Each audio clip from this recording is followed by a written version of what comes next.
ಜಗತ್ತಿಗೆ ಕಂಸನ ರಂಗಕ್ಕೆ ಧಾವಿಸುತ್ತಾನೆ. ಮೆಟ್ಟಿಲಚ್ಚಿ ಬಂದಿರೋದ್ರಿಂದ ವೇದಿಸಿರು ಬುದ್ಧ ನಿಂತಿದ್ದಾನೆ.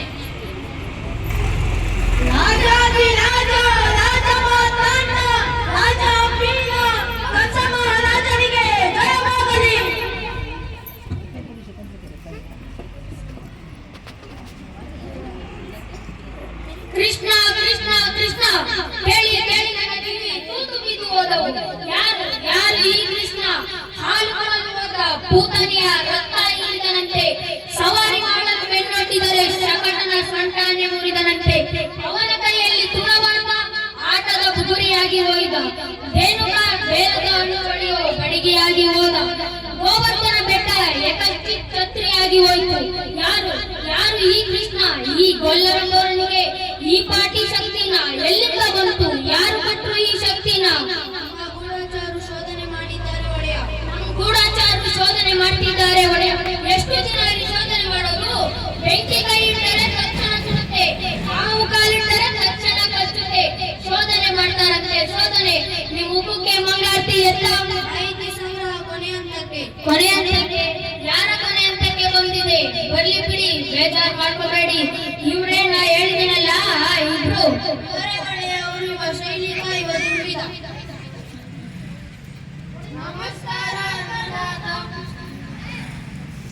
ಇದು ನಿಮ್ಮ ಕೈಯಲ್ಲಿ ಕಾಲು.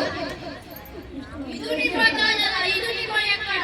ಶಹಬಾಜ್, ಇದು ನನ್ನ ಕಾಲಲ್ಲ, ಎಕ್ಕಡನೂ ಅಲ್ಲ, ಯಮಭಾಷ. ತಿಳ್ಕೊಳ್ಳಿ, ಏರ್ಪಾಡೆಲ್ಲಾಗಿದೆಯಾ? ಸಾಹೇಬ್ರೆ ಬಂದು ಖುದ್ದು ಪರಾಮರಿಸಿದ್ದಾರೆ.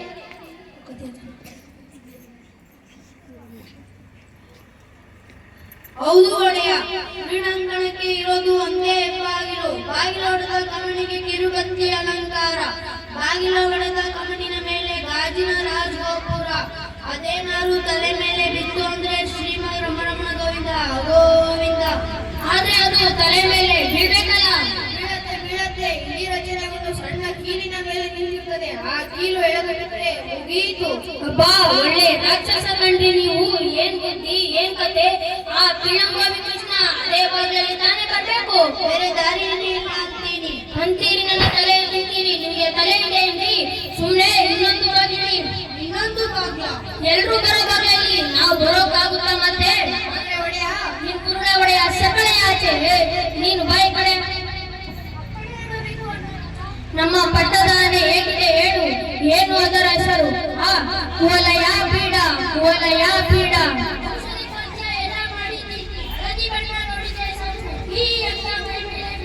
ಬೀಳ್ಬೇಕು ಬೀಳ್ಬೇಕು. ಮತ್ತೆ ಕೆಲಸ ಆದ್ಮೇಲೆ ಮದ್ದು ಹಚ್ಚಿ ಸುತ್ತು ಬಿಡಿ ಅದನ್ನ. ಬೇರೆ ಇನ್ನೇನಾದ್ರೂ ದಾಂಧಲೆ ಮಾಡಿದ್ದು ಮಕ್ಕಳು ಮರಿಯುತ್ತವೆ ಪಾಪ. ಮತ್ತೆ ನೀವಿಲ್ಲಿ ಹೊರಡಿ, ಸ್ವಲ್ಪ ಇರಿ. ಕೈದ ಕೊಟ್ಟು ಯಾರಿಗೂ ಗೊತ್ತಾಗಬಾರದು. ನಮ್ಮೂರಲ್ಲಿ ಕಂಬಕ್ಕೂ ಕಿವಿ. ಕಮಕ್ ನಿಮಕ್ ಬಂದ್ರೆ ಗೊತ್ತಲ್ಲ, ಇದು ಕೈಯಲ್ಲ, ಕಾಲಲ್ಲ, ಎಕ್ಕಡಾಣು ಅಲ್ಲ. ಒಳ್ಳೆ ತಮಾಷೆ ಕಂಡ್ರಿ ನೀವು. ಮಂತ್ರಿ, ಇವರ ಮೇಲೂ ಒಂದು ಕಣ್ಣು. ರಾಜಕೀಯದಲ್ಲಿ ಯಾರನ್ನು ಯಾರು ನಂಬಬಾರದು. ನಿನ್ನನ್ನು ನೀನು ಕೂಡ. ಮಂತ್ರಿ, ಕೈಲಿ ಕೂತ್ಕೋ. ಇಲ್ಲಿ ಬುದ್ಧಿ ಏನಿರಬೇಕ್ರಿ? ಮಂಡ್ಯಲ್ಲಿ ಕೊಂಚ ಮಾಂಸ ಇರಬೇಕು. ನೀವು ನೋಡಿದ್ದೀರೇನ್ರಿ? ನೀವು ನೋಡಿದ್ದೀರೇನ್ರಿ ಆ ಕೃಷ್ಣನ? ಹೇಗಿದ್ದಾನ್ರಿ ಆ ಪಟ್ಟಿಂಗ? ಇದ್ದಾನೆ ಒಡೆಯ. ಇದ್ದಾನೆ ಗೊತ್ತು, ಯಾರಾಗಿ ಇದ್ದಾನೆ ಅವ. ಆದ್ರೆ ತಾವ್ ಹೇಳೋದು ತಮಗೆ ತಿಳಿಲಿಲ್ಲ ಅಲ್ಲ? ಅವನು ನಮ್ಮ ದೇವಕಿ ಮಗ ಅನ್ಸುತ್ತಾ ನಮಗೆ? ಕಣ್ಣು, ಮೂಗು, ಬಾಯಿ, ಕಥ ಏನಾದ್ರೂ ಹೋಲಿಕೆ ಇದೆಯಾ? ನಮ್ಮ ವಸುದೇವನ ತರ ಅಥವಾ ದೇವಕಿ ತರ ಹೊಟ್ಟೆಯಲ್ಲಿ ಹುಟ್ಟಿದ್ರೆ ಏನಾದ್ರೂ ಒಂದು ಹೋಲಿಕೆ ಇರಲೇಬೇಕಲ್ಲ. ನನ್ನ ನೋಡಿ, ಈ ಕಿಂಚುಗಳೆಲ್ಲ ನಮ್ಮಪ್ಪನದೇ, ಕೈ ಮಾತ್ರ ನನ್ನದು. ವಸುದೇವ ದೇವರಿಗೆ ಹೋಲಿಕೆಯನ್ನು ಕಾಣಲಿಲ್ಲ. ಆದ್ರೆ ಈ ಕೈ ಮಾತ್ರ ಹೀಗೆ ಕಂಡು ಎಲ್ಲ ಇಲ್ಲ. ಮಕ್ಕಳು ಸೋದರ ಮಾವನ್ನ ಹೋಲ್ತಾವೆ.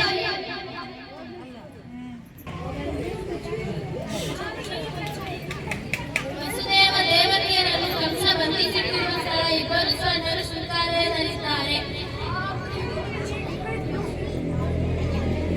ದೇವಕಿ ವಾತಾಯನದ ಬಳಿ ನಿಂತಿದ್ದಾಳೆ. ವಸುದೇವ ಚಿಂತಾಮಗ್ನನಾಗಿ ನಿಂತಿದ್ದಾಳೆ.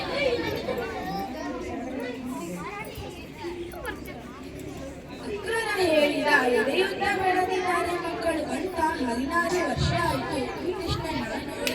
ನನ್ನ ಕಣ್ಣಲ್ಲಿ ಅವನಿನ್ನು ಎಳೆದೂಸಿ ಲೋಕದ ಎಲ್ಲ ಮಕ್ಕಳು ಅಪ್ಪ ಅಮ್ಮನಲ್ಲಿ ಕಣ್ಣೆದುರು ದಿನ ದಿನ ಚೂರು ಚೂರು ಬೆಳೀತಾರೆ. ಮಕ್ಕಳು ಬೆಳೆಯೋದು ನೋಡು ಅಪ್ಪ ಅಮ್ಮನಿರ ಪುಣ್ಯವೇ ಪುಣ್ಯ. ಮಕ್ಕಳನ್ನು ಅಡಿಸಲಿಲ್ಲ, ಆರೈಕೆ ಮಾಡಲಿಲ್ಲ, ತೊಯ್ಲು ನೋಡಿ ಕೇಳಲಿಲ್ಲ, ತೂವಲಿಲ್ಲ, ಜೋಗಳ ಹಾಡಲಿಲ್ಲ. ನೋಡಿ ಯಾರೋ ಬಂದ ಹಾಗೆ. ಓ ಮಹಾರಾಜ, ಬಾ ಬಾ. ನಿದ್ದೆ ಬಂತ ಬಾವಾ? ಬರದೆ ಏನು ಮಾಡುತ್ತೆ? ಅರಸನ ಅಂಕೆ ಇಲ್ಲ, ದೆವ್ವದ ಕಾಟ ಇಲ್ಲ. ನನ್ನ ಮನೆಯಲ್ಲಿ ನನಗೆ ಉಪಚಾರ, ನನಗಂತೂ ರಾತ್ರಿ ಎಲ್ಲ ನಿದ್ದೆ ಇಲ್ಲ. ರಾಜ್ಯ ಕಾರ್ಯನೇ ಹಾಗೆ. 10 ಜನರ ಮಧ್ಯೆ ಇದ್ದಾಗ ಜೋಲಿ, ಏಕಾಂಗಿ ಇದ್ದಾಗ ಹುಟ್ಟಿದರು ಹುಚ್ಚದ ರೆಪ್ಪೆ. ಮೊದಲಿಂದಲೂ ಅಷ್ಟೇ, ಭಲೆ ತಮಾಷೆ ನೀನು. ದೇವಕಿ, ನಿಮ್ಮ ಅಣ್ಣನಿಗೆ ಸ್ವಲ್ಪ ಹಾಲಾದರೂ ಕೊಡು. ಹಾಲ ಹಾಲ ಹಾಲ ಕುಡಿಯೋರು ನಾವು, ಹಾಲು ಉಳಿಸೋಲ್ಲ. ಕ್ಷೀರಾಸಾಗರದ ಮತನದ ಕತೆ ಗೊತ್ತಲ್ಲ ನಿಮಗೆ? ಬೇಡ ದೇವಕಿ, ಹಾಲು ಗೀಲು ಏನು ಬೇಡ, ಸ್ವಲ್ಪ ಮಾತಾಡಿ ಹೋಗೋಣ ಅಂತ ಬಂದೆ. ನಿನ್ನ ಕುಂಬಳ, ನಿನ್ನ ಕುಡುಗೋಲು, ಮಾತಾಡು ಮಹಾರಾಜ. ನೋಡಿದೆಯಾ ಇನ್ನು ನಿನಗೆ ನನ್ನ ಮೇಲೆ ಅಸಮಾಧಾನ, ನನ್ನ ತಂಗಿ ಮೇಲೆ ನನಗೆ ಪ್ರೀತಿ ಇಲ್ಲ ಅನ್ಕೋದೆಯಾ? ಸಂಕೋಲೆ ಹಾಕ್ಸಿದ್ದೇನೆ ನಿಜ, ಆದ್ರೆ ಅದು 100ಕ್ಕೆ 100 ಪರಿಶುದ್ಧ ಅಪರಂಜಿದು. ಕೊರಳಿಗೆ 3 ಕೈಗೆ 2 ಕಾಲಿಗೆ 1 ಎಲ್ಲ ಚಿನ್ನದ್ದೇ. 25 ವರ್ಷ ಆಯ್ತಲ್ಲ ಮಾಡಿಸಿ, ಸ್ವಲ್ಪ ಆದರೂ ಕಪ್ಪಾಗಿದೆಯೇ? ಅದು ಪ್ರೀತಿ ಅಂದ್ರೆ. ಇರ್ಲಿ ಬಿಡು ಬಾಬಾ, ನಿಮ್ಗೊಂದು ವಿಶೇಷ ಸುದ್ದಿ ಹೇಳ್ಬೇಕು. ಇವತ್ತು ಮಥುರಾ ನಗರದಲ್ಲಿ ಧನುರ್ಯಾಗ ಮಹೋತ್ಸವ. ದೇಶದ ಎಲ್ಲಾ ಕಡೆಯಿಂದಲೂ ಸಾಹಸಿ ಯುವಕರು ಬಂದು ರಾಜನ ಮುಂದೆ ತಮ್ಮ ಶಕ್ತಿ ಪ್ರದರ್ಶಿಸಬೇಕು, ಮಥುರಾ ವೀರ ಪ್ರಶಸ್ತಿ ಗೆಲ್ಲಬೇಕು. ಏನು ಹುಚ್ಚೋ ಈ ಹುಡುಗರದ್ದು?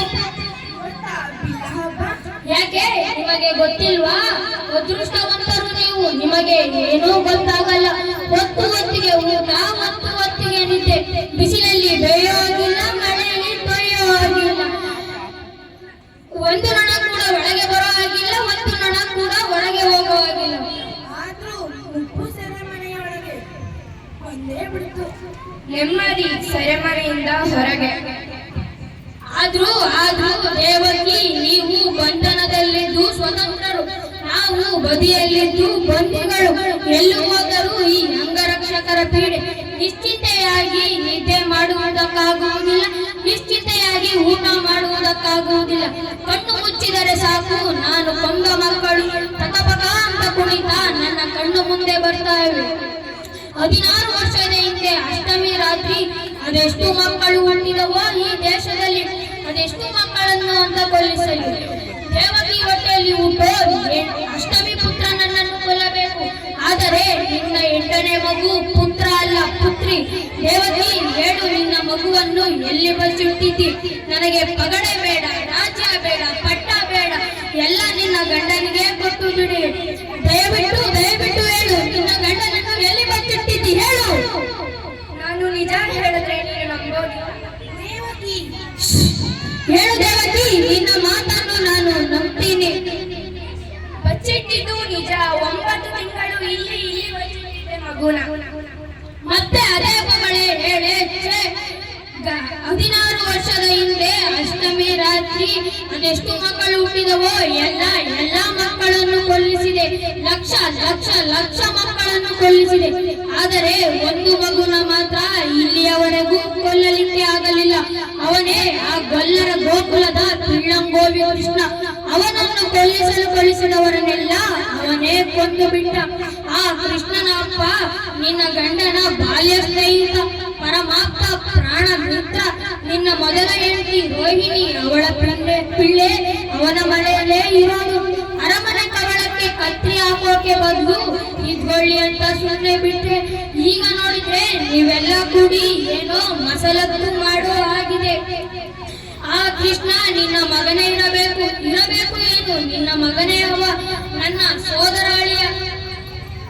ಸುಳ್ಳು. ಕೃಷ್ಣ ನಮ್ಮ ಮನೆಯಲ್ಲಿ ಆದನು. ಕೃಷ್ಣ ನಂದನ ಮಗ, ಕೃಷ್ಣ ಯಶೋದೆಯ ಮಗ. ಅವನು ನನ್ನ ಮಗ ಅಲ್ಲ.